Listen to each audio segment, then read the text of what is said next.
Esteemed members of our community, here in person, joining us live, and those who will be tuning in later on YouTube, we want to welcome you to our regular meeting of the Urban Redevelopment Authority of Pittsburgh for March 14th, 2024. I am Tanika Harris, and I'm the Director of Communication and Community Relations.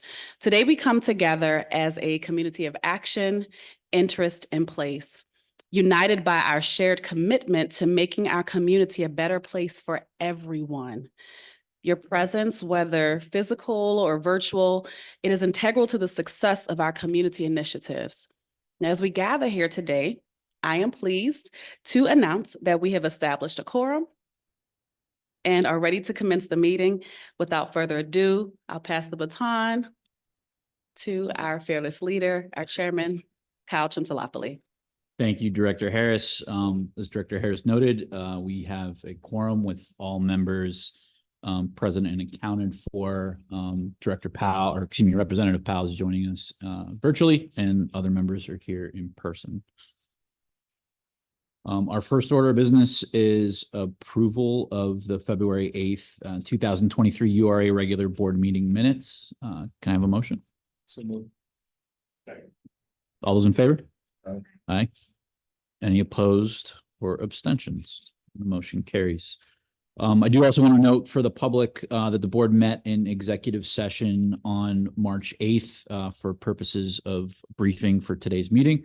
And then just before our meeting here, our regular executive session where we discussed legal and personnel matters. We'll now move into public comment. I believe we have registered speakers virtually.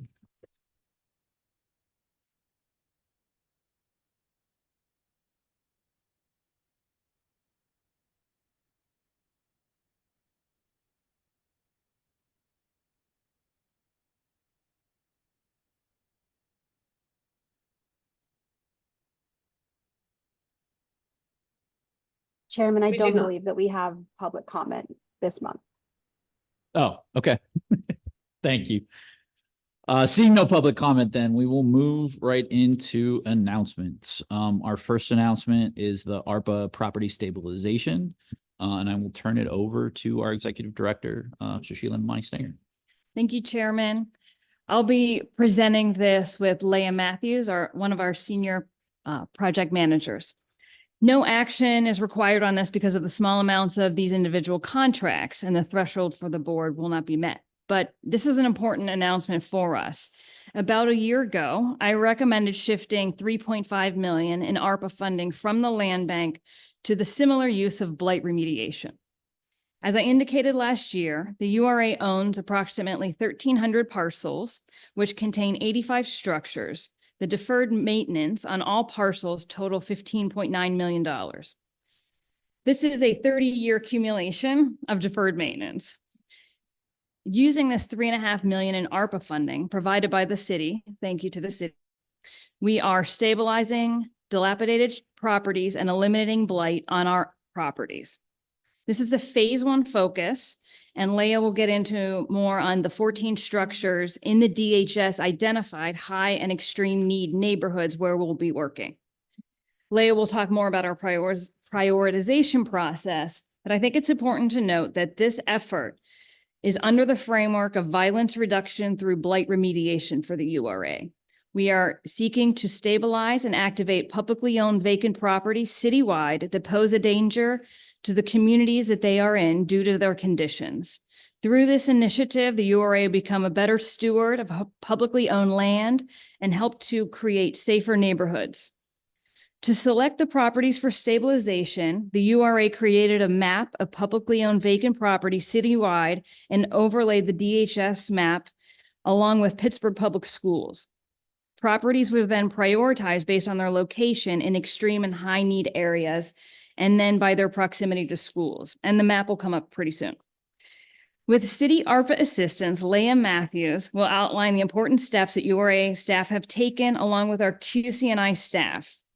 Now, it's going to take years to stabilize all of our properties, and address the full 15.9 million in deferred maintenance.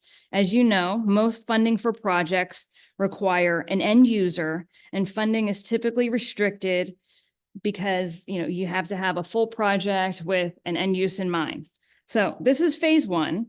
And I just wanted to note, it's important for us to begin this effort, even though we know it's mammoth, because our communities do deserve stable environments in which to thrive. And I'm really thrilled to be able to have this funding to start the process. And so I'll turn it over to Leah. Thank you. So I'm Leah Matthews. Just to continue, the Department of Human Services Community Need Index map that we used factors in a couple of things, including families in poverty, households headed by single mothers, male unemployment, population without a bachelor's degree, and gunshots per 500 residents. This is the information we use to select the 14 parcels that will be stabilized. The URA Quality Control and Inspection Team, along with the real estate staff, use this information to assess publicly owned structures in extreme need or high need areas. And then based on these assessments and input from land care providers, we identified structures that could be stabilized and those that were candidates for demolition. Once these parcels have been stabilized, we will work with our affiliates, including PHDC, PEIDC, and the Pittsburgh Land Bank, to activate the structures with affordable home ownership opportunities and mixed-use developments with an affordable housing component. The stabilization of these 14 structures identified is phase one of our violence reduction through blight remediation initiative. Phase two will include the demolition of those properties that could not be stabilized due to their poor conditions. And then we would work with communities to program and activate those vacant lots. Phase three will include work to improve the infrastructure along routes to schools to create safer walking environments for students specifically. The 14 properties that are slated to be stabilized represents approximately 1.5 million in the ARPA funds that were allocated. Phase two, which is the demolition, will cost approximately 1 million, and the remaining million will go towards phase three, safe routes to school. The 14 properties being stabilized are located in the following neighborhoods: Homewood, Beltsuber, Larmer, Knoxville, and the Hill District. I will take any questions. Thank you, Leah. So no action for this, but any questions or comments from board members? Sure, question. Sorry. Question. Relative to the end user and the opportunity for these to become sort of affordable home ownership opportunities, have we thought through what the funding might look like for that? It will mostly go through the programs that already exist within the URA. So kind of like whatever processes the Pittsburgh Housing Development Corporation uses to get to affordable home ownership are those same strategies that we would use. Okay, thank you. So I'm sort of speaking to my banking partners out there that this will be a great opportunity for them to partner with the URA, PHDC.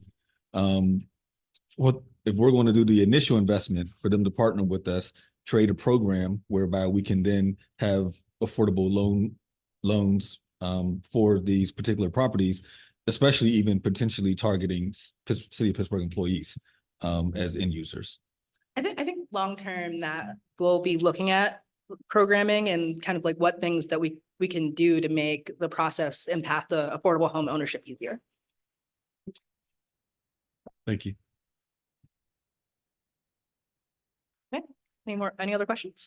Not a question, just thank you, to Leah, you, the whole team, Director Imani Stanger, for the creativity and thoughtfulness in doing this. You spoke to the scale of the issues, and how long they've been in the making.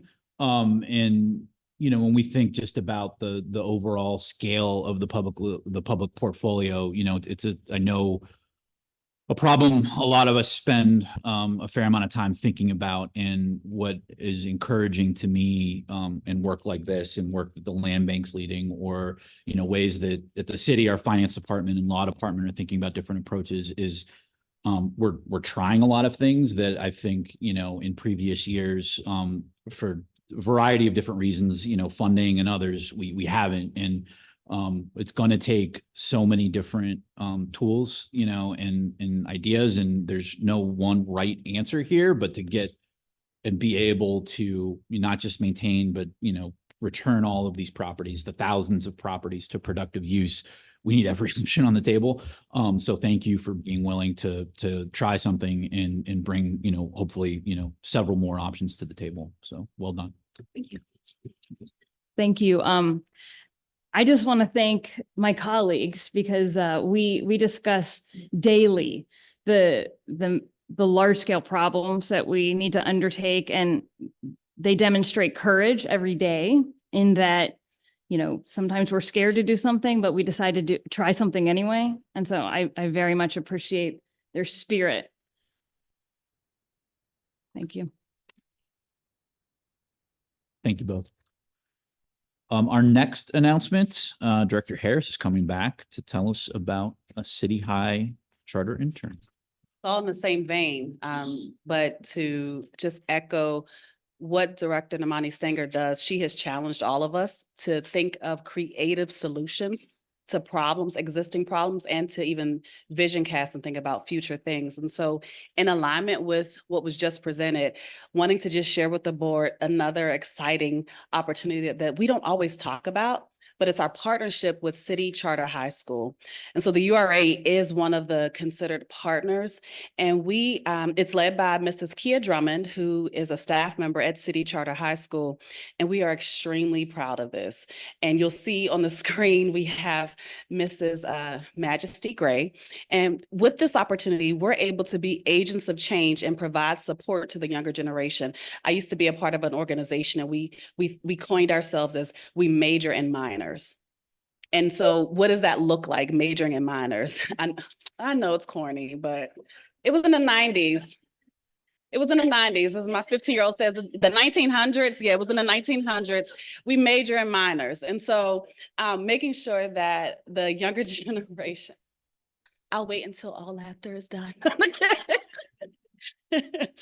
What it is, though, it really is that we recognize that the children are not the future, the children are the now. And so we have a role that we can play. And so in this partnership, we're able to provide real world work experience. I practiced that for a long time. Real world work experience to these young individuals. And so Miss Majesty is going on to study marketing. She's a senior at City Charter High, but she is now working in our housing department. And so she has been able to work in the residential and consumer lending program. One of the staff members is here who manages her, who's right behind you, Derek Kendall Morrison.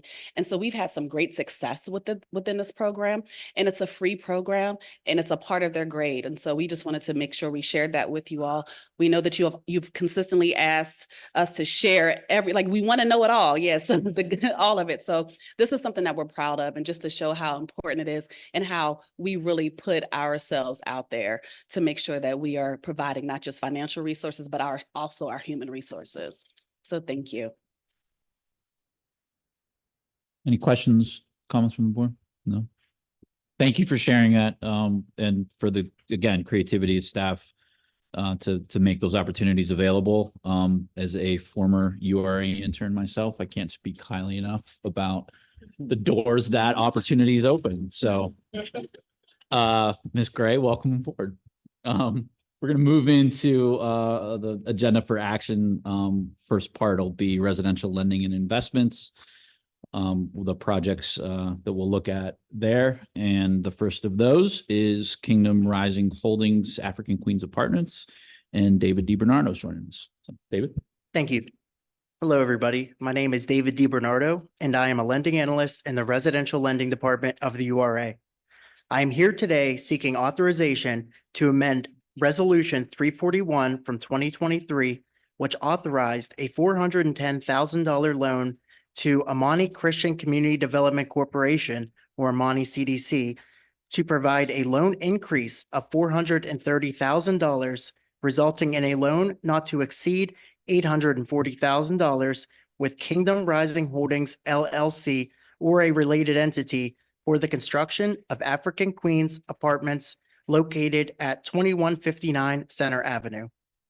I am also seeking authorization to extend the deadline on the reverter deed at this location from March 31st to July 31st of 2024 to allow additional time for this project to close.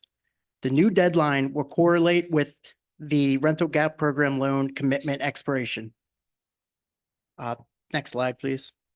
Before we get into details of the current request compared to the old request, I'd like to give a brief overview of the project.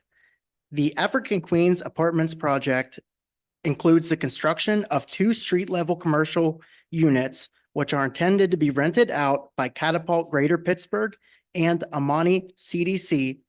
On the 3 floors above, there will be 12 units, all affordable at or below 30% of area median income. 3 of these units will be 2-bedroom units, and 3 of the 1-bedroom units will comply with the UFAS standards of being handicap accessible. I want to make note that the developer on this project, Kingdom Rising Holdings LLC, is comprised of 85% Amani Christian Community Development Corporation and 15% Neighborhood Allies Holdings. So it's not a new developer, just kind of a changing of the borrower entity. The $410,000 rental gap program loan to Amani CDC was approved at the November 2023 URA Board of Directors meeting. Since November, as more drawings and construction plans have become available and updated contractor bids were received, it became evident that the additional funding would be necessary to complete this project. Since November, as a result of this, the developer lowered the AMI level on 9 of the 12 units so that all 12 units will be rented to residents earning at or below 30% of area median income. This allows the project to be eligible to borrow an additional $430,000 from the URA rental gap program. The total rental gap program loan will provide $720,000 for construction and permanent financing and an additional $120,000 for a supportive services escrow, which will support wraparound services for the residents of African Queens Apartments. This $840,000 loan request is within the rental gap program loan guidelines. In addition to requesting more funding from the URA, the developer has increased their deferred developer fee by over $250,000. FNB, which is the primary lender on this, increased their loan amount by $85,000. And they have privately been informed that they will be receiving a grant for $500,000, but that has not yet been publicly announced, so we don't want to get ahead of that. We will, of course, require evidence of this award before we can close on the project. In addition, just want to point out that they have 14 different funders on this project from grants and lenders, so they've really kind of put in the work to try to raise money on their own outside of our funding. So yeah, time is of the essence right now. As this project $750,000 FHLB AHP grant is expiring on March 15th, which is tomorrow. The developer is requesting an extension on this, and we fully expect to receive that extension. But this grant is several years old, and the general understanding is that if this project cannot close within the next month or so, it will likely lose this critical funding source, which could sink the entire project. We want to make sure we do everything we can to support this project. African Queens Apartments provides commercial space and affordable housing on a currently abandoned lot and building on Center Avenue corridor of the Middle Hill District neighborhood. This is a street which the URA has identified as one of the 7 Avenues of Hope corridors where we seek to support and rebuild, bringing vitality and life to a historically under-resourced neighborhood. Joining us today virtually are 2 individuals from the development team. We have, we have the real estate and project director of Amani CDC, Jim Palmer, and also the executive director of Amani CDC and partner representative of Kingdom Rising Holdings LLC, the Reverend Lee Walls. Reverend, you may begin whenever you unmute and are ready. Thank you. Good afternoon, members of the board. Thank you so much for receiving us and considering our request. Of course, this is, as you probably well know by now, a project of the Avenues of Hope. We've been working on this project for about 4.5 years now. And we are extremely excited for bringing this project closer to closing. We have, as you can see by the financing, raised quite a bit of the funding necessary to do this construction. And we're extremely excited and grateful to be able to have all 12 units potentially rented to those residents who will be at the 30% AMI or lower. And so at the end of the day, we have really gotten this project down to the nuts and bolts. We are once again, very close to closing because of the number of sources that we have, all with different requirements, all with different dates to be satisfied. We're taking every instance to make sure that we can get to closing in a reasonable amount of time. Your consideration of our funding request is extremely important to this project getting to the finish line. And we're once again grateful to be able to have this opportunity to come before you on this afternoon. Joining with me is Jim Palmer, who is our Director of Real Estate and Projects. He has some additional comments that might be informative for you. Jim? Good afternoon. Thank you for your consideration this afternoon. I will just reiterate some things and as well provide some additional information. Certainly, if anyone on the board has any questions, we can certainly also entertain those after. Firstly, I'll reiterate our this increase in request on the rental gap program still falls within the guidelines of the program. We decided to significantly increase affordability to make the entire 12 rental units deeply affordable at the 30% and below AMI level to allow us to sort of unlock the additional funding from the rental gap program. In addition, this is a new construction project. It'll be an elevated building. 3 of the 12 units will be fully accessible and all 12 units will be fully visitable, which is significant to, when compared to other older housing stock throughout the city that is not as accessible or visitable by those residents or neighbors. I also want to note that we are, as part of our Federal Home Loan Bank funding, we've committed to targeting residents who are just aging out of foster care or are recently unhoused, victims of domestic violence, veterans, where we have specific target populations that we are hoping will be able to place into this apartment once it's completed. And again, thank you for your consideration. Thank you both. We'd be happy now to take any comments or questions from the board. Thank you. Thanks, David. Questions or comments from board members? Just thank you to everyone involved. Congratulations, Reverend Walls. Just thank you to everyone involved. I know these are small but very significant projects and often very complicated to make happen. So thank you all. Yeah.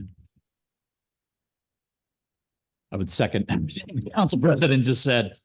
So appreciate Reverend Walls. You said 4.5 years. So, not that any project we ever see before this board is easy, but it's always encouraging to know that there's folks who are willing to stick with it for as long, as you all have. So that's not lost on us. So thank you for that. And thank you to the team.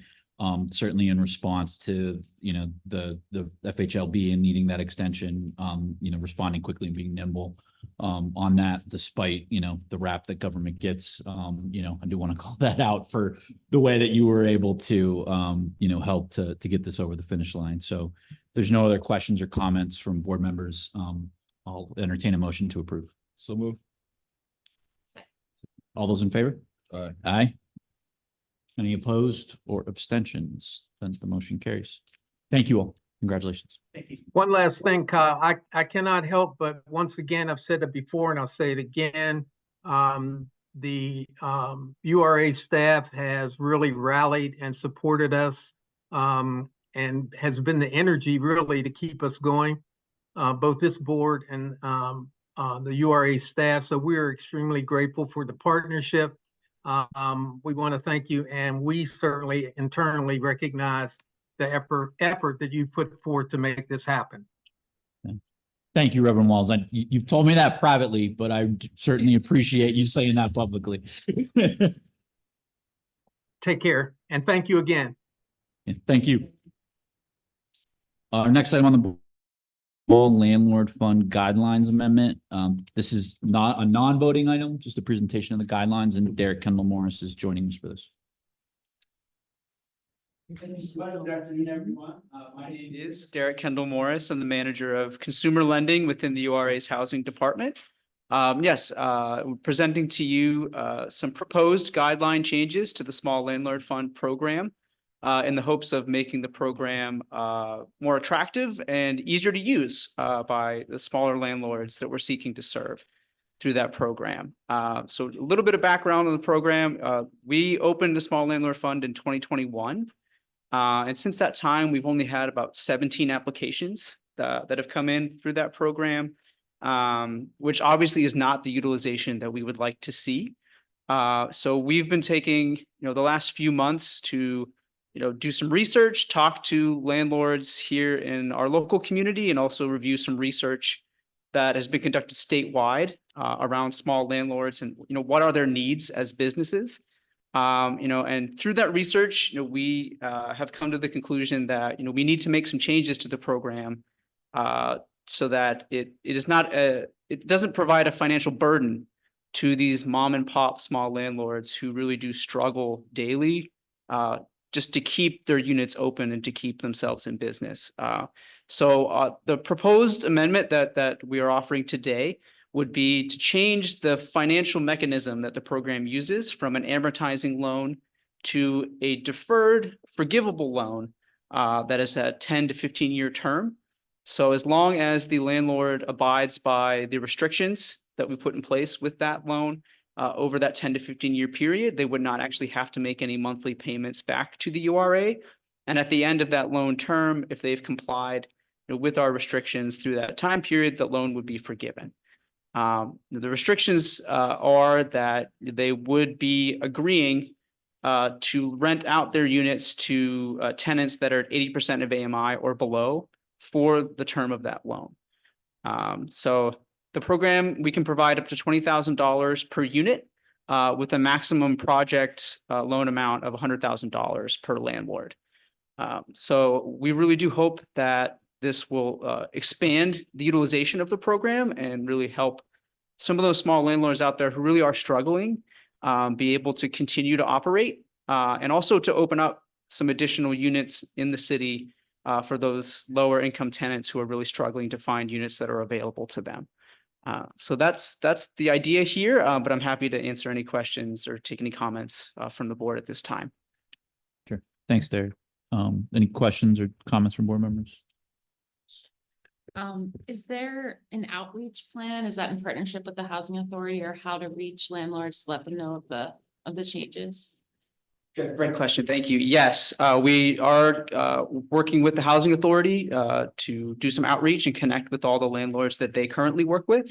We know that they have a lot of landlords who need to make repairs to their units so that they can continue to accept vouchers or start to accept vouchers. So we're working to connect with HACP on that and also conduct further outreach just in the community to reach some of those landlords who aren't connected to HACP or other organizations, but could utilize the program. So I failed to mention we are opening today after the board meeting a comment period on the URA website. We do want to get feedback from the community about these changes. And people can go on the URA website and comment on these changes up until April 4th. And then we will be bringing this back to the URA board for final approval in April. So we do want that feedback over the next month or so, hoping to really make this the most impactful change that we can. Thank you. Any other questions or comments? Director Williamson? Can you remind us how much total money we allocated to this program? Yes, so right now, I actually don't have that at the top of my head, but I can get back to you on that for sure. Okay, thanks. I may ask it in a slightly different way too, because there's the amount that was allocated in like this year's allocation plan, but to sort of the impetus, at least as you described it, Derek, for why we're entertaining these changes. I'm presuming even from previous years, there may be unspent funds, so it would be helpful to kind of get that total picture. Yeah, we have certainly not expended previous year's allocations for this program. There was no allocation for this program in the 2024 Housing Opportunity Fund budget because we do have no funding available from previous years. So we're hopeful that these changes will help us to spend through what's already been budgeted for the program and show that it is needed because we know the need is out there, so that we can justify allocating more funding to it in the future. You spoke to the other question I was going to have just in terms of the process from here, with the comment period, and then it would come back to the board. I guess for folks that are watching, or how we're going to kind of push that out. If you can, are we going to have a landing page on the website, or what's the easiest way for people to find it? Yeah, so it will be on the URA website on the URA board meeting webpage. Okay. There will be a link where people can click to provide public comment to us about these changes, but they can also reach out to us via email at hof@ura.org, and we'll be monitoring comments that way as well. So I take it that part of the feedback you got in your outreach was that landlords communicated that for whatever reason, it simply wasn't worth it to them to take on debt to improve their properties. Was there other feedback or other things that we heard were barriers to use? Sure. I think the two major things that we heard were, number one, it's hard enough for them to make ends meet for us to add additional debt on, while also restricting who they're allowed to rent the units to, limits their ability to generate income and pay the URA back on top of the other debts that they have. And those were really the major comments that we received, that we weren't setting them up for financial success by offering the program the way it was currently designed. And especially over the last few years, as material costs have skyrocketed and things, just being able to put in a new furnace for a lot of these smaller landlords, we were hearing from them that it's just, to do that and then pay a loan back monthly is just not something that they can financially do. Any other questions or comments from board members? Just like to thank staff for thinking that through, right, and improvements to make. It's a small thing, but I'm always excited when we see guideline revisions come to the board personally. I'm serious. It's a reflection, I think, of us being willing to learn, and then make those improvements. And I'm thankful to our leadership for giving staff the freedom and ability to do that. And I'm thankful to staff for, thinking about it and then being willing to put something forth in terms of how we can get better. So thank you, for the work on it. Looking forward to see it next month. Absolutely. Thank you. Our next item on the agenda is a legal assistance program contract amendments, and Derek's staying with us for this one. Yes. Thank you very much. Yes. Presenting to you today some contract amendments and one new contract that we'll be entering into with service providers for our legal assistance program. This is another program that's funded through the Housing Opportunity Fund. For those who aren't aware, the legal assistance program provides free pro bono legal aid for housing related matters to tenants and homeowners here in the city of Pittsburgh who need that. For tenants, we offer services such as landlord tenant mediation services so that they can discuss whatever their disputes with their landlord may be and hopefully resolve those out of court. And then we also provide limited and full legal representation to tenants in eviction related court proceedings if that's something that they need. And then for homeowners, we do provide tangled title services to help them clear up the ownership of the building that they've in many cases lived in for decades.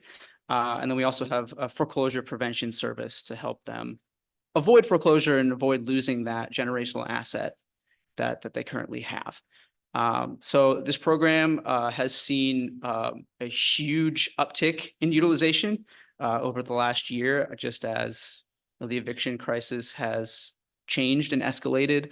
And we have really tried to do what we can to respond to that through, in implementing things such as the Lawyer of the Day initiative, where we actually have stationed attorneys and resource navigators in municipal courtrooms on the days that eviction cases are heard. So anyone who's not represented can receive that representation even the day of, if they've never been able to connect with a legal aid service up until that point. So it's going really well. This is a very successful program. And so these contract amendments that we're proposing today are simply to allow us to continue to provide those services and to provide for some modest increase in the work that we're currently doing through the program. Our hope is we'll be able to expand to at least one more courtroom here in the city this year. With these amendments, with the hope that we can continue to expand over the next few years as we get more and more funding for the program. So as you can see there on the screen, the providers that we're talking about here are the neighborhood legal services. We're entering into a not to exceed amount contract of $442,000 with them. Their current contract is only $70,000. Just Mediation Pittsburgh, which provides those landlord tenant mediations. Our current contract with them is $77,500. We would like to expand that to $297,500. Ebony Law LLC, which is a private law firm, but specializes in working with lower income clients. Our current contract with them is about $137,500. We'd like to expand that to $481,500. Pittsburgh Hispanic Development Corporation. They help us and are a great asset to us in working with clients where English is not their first language and providing translation in courtrooms and elsewhere if that's needed. Current contract amount is only $22,500. We'd like to expand that again to about $67,500. Rent Help PGH is a local nonprofit that provides a lot of our resource navigation work through the program, helping connect clients to rental assistance and other things that they need to resolve the eviction case that they're facing. So the current project or contract for them is $117,500. We'd like to expand that to the number you can see there on the screen, which my vision is not good enough to read it off the PowerPoint. And Community Justice Project, we've had contracts with them over the last few years, but we didn't fund them last year just because they had some funding that they needed to spend through. So they've spent through that funding. So we'd like to enter into a new contract with them for $5,000. And they also provide, some of the limited legal representation services through the program. So those are the contracts that we're asking for approval to enter into today, but I'll be happy to take any questions or comments at this time. Thanks, Derek. Questions, comments from board members, Representative Powell? Hi, all. I just wanted to say thank you to the community members and activists that encouraged us to look at this program and to staff members for making this happen. While I am a new representative at the state level, it's been very clear to me that at the state level, there's been a lot of copycatting happening in terms of programs here at the URA, here in the city of Pittsburgh, that are tremendously innovative, tremendously helpful to our communities that seem to be replicated at the state level. Talking about whole homes, and now Governor Shapiro's proposed budget that includes funding for legal assistance programs like the ones that we have here. So I just want to thank all those that have worked to get us to this point, and encourage all of us to continue funding programs like these that make it harder for folks to find themselves out on the street, and provides resources to both landlords and tenants to avoid eviction. Thank you all.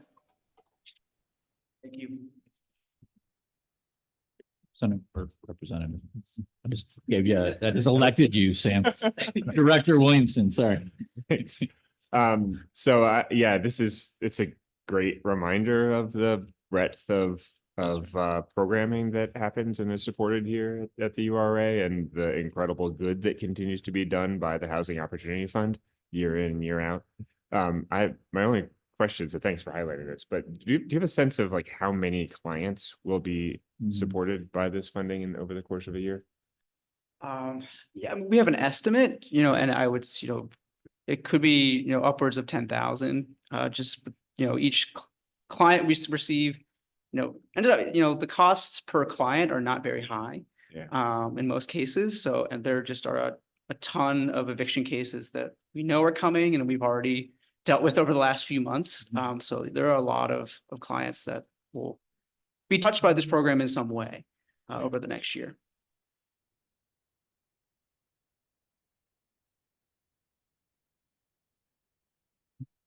Yeah, thank you, Derek. I don't know that I have anything to add to, Representative Powell's comments and acknowledgements, of the power of the work, or Director Williamson. So just thank you for this, and thank you to the service providers and everyone involved. Whether it's the eviction prevention, the foreclosure prevention, or the tangled title, as you mentioned.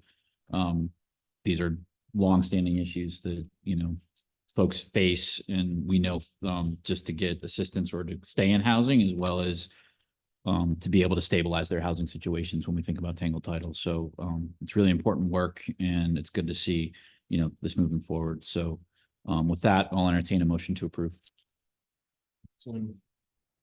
Who's second? Second. All those in favor? Aye. Any opposed or abstentions? Motion carries. Thank you. Thank you very much. Moving in now to development services. We have two items. Our first one is Avenues of Hope American Rescue Plan Act Grant Program Awards, and Talia O'Brien is joining us for this. Good afternoon. My name is Talia O'Brien, and I'm a Neighborhood Business District Program Analyst at the URA's Development Services Department. I'd like to thank the board for another opportunity to present on the Avenues of Hope American Rescue Plan Act Grant Program today. At the February 2024 URA board meeting, 26 organizations and businesses were awarded through the third funding round. Following the round 3 awards made at the February board meeting, additional funds remained in the Chartiers Avenue corridor allocation. Staff continued to work with applicants, review eligible submissions in detail for compliance with the program guidelines and ARPA regulations, and assess project viability and readiness. This brings me here today to request authorization to enter into grant agreements with the following 2 organizations in a cumulative not to exceed amount of $90,275. Property owner Lauren Sims for commercial space rehabilitation at 635, 637, and 639 Hillsborough Street. And Martha's Playhouse and Learning Center for vacant commercial space rehabilitation. Next slide, please. Pending board approval, this chart reflects the remaining funds available in each corridor. As you can see from the chart, the URA's total $7 million Avenues of Hope ARPA funding allocation from the City of Pittsburgh will be fully committed. Applications for the Avenues of Hope ARPA grant program are now closed, and staff will provide a program recap announcement at the April URA board meeting. Thank you again for your time this afternoon, and at this point, I'd be happy to answer any questions that the board may have. Thank you, Talia. Any questions or comments from board members? That is a beautifully boring bar chart. I mean that in the best way possible. I mean, I said this in the board briefing, just a few months back. We were concerned about being able to expend all the funds in every avenue, Chartiers in particular. And, you all laid out a plan for how you were going to do outreach, in those ones where we were concerned about them being drawn down. And this shows that you executed on it. So congratulations. It's, so thank you for all the efforts there. This is certainly something to be proud of. So there's no other questions or comments from board members, I will take or entertain a motion to approve or the last two awards on the Avenues of Hope American Rescue Plan grants. Do we have a second? All those in favor? Aye. Aye. Any opposed or abstentions? Motion carries. Thank you. Thank you so much. Moving on, our next item is in Brighton Heights, the former St. John's Hospital site, and Maya Fuse is joining us for this. Good afternoon, everyone. My name is Maya Fuse, and I'm a project manager here at the URA. Today, I'm requesting acceptance of final evidence of financing, drawings, and authorization to execute the deed of sale for 6 parcels in the 27th Ward to Allegheny Land Trust for $106,900 plus cost. The site is the home of the former St. John's Hospital and has been sitting vacant for over 15 years. Allegheny Land Trust plans to use this 3.6 acre site as a passive green space for the community and active stormwater management system. These improvements will provide neighborhood residents access to green space that has been maintained and safe for use. And then the stormwater management system will help stabilize the area that is prone to landslides due to its hillside topography. By conveying the land to the Allegheny Land Trust, this board is ensuring that this space will remain green space regardless of the development in the surrounding neighborhood and other communities. This project has received public funding from the Pennsylvania Department of Environmental Protection Growing Greener Plus Grants Program, Pennsylvania Department of Conservation and Natural Resources Community Forestry Initiative, Pennsylvania Watershed Restoration and Protection Program, City of Pittsburgh Department of Public Works, and URA Neighborhood Initiative funds. I'm also joined today by Allison Farron of the Allegheny Land Trust, and we are both here to answer any questions. Thanks, Maya. Allison, do you have anything else you'd like to add to Maya's presentation? Just that we're thankful for working with the URA for the time that it took to put together our financing for this project, and very proud to be moving this vacant space forward into a community asset. Great. Thank you. Any questions or comments from board members? This is one that I remember seeing as an intern to sort of bookend the comment earlier. So 15 years ago. So thank you for getting to this point and bringing it here today. If there's no other questions or comments, we'll entertain a motion to approve. All those in favor? Aye. Any opposed or abstentions? Motion carries. Thank you. Thank you. Moving on to the consent agenda. If board members have any questions or comments here. If there are none, entertain a motion to approve in its entirety. All those in favor? Aye. Any opposed or abstentions? The motion carries. Our disclosures agenda, there's one item on there for the public to note. And then I'll entertain a motion to adjourn. Second. We are adjourned. Enjoy your Pi Day, everyone. Thank you for being with us, and I will see you next month.